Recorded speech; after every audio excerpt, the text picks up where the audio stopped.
Ukiwa unasafiri halafu kawa unasimama kila mahali kumtupia mawe kila mbwa anayebweka, hutafika safari yako.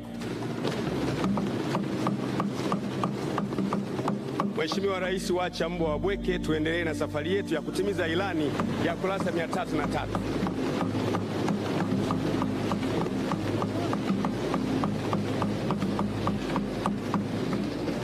Waziri Mkuu Winston Churchill alisema, let them bark for their enjoyment but keep your course. Maana yake kwamba waache wabweke kwa raha zao, lakini wewe kaza mwendo.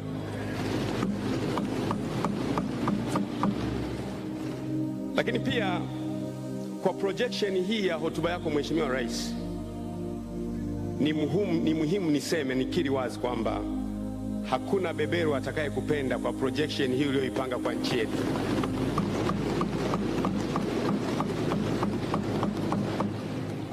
You have just made a blueprint katika nchi yetu.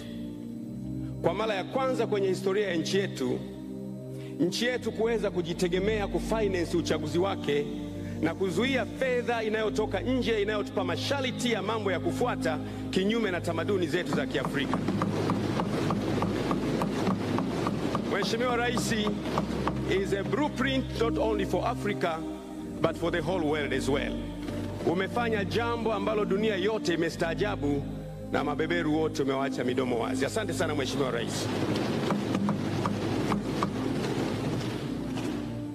Umeongea mambo ya ajabu katika hotuba yako. Wakati unazungumza, uliposema kwamba utaruhusu maduka yafunguliwe na dawa za kienyeji zianze kuuzwa, Mheshimiwa Nape hapo akana nikonyeza na niambia inawezekana na nyungo za kuruka za wachawi zitaanza kuuzwa. Nikamwambia hapana.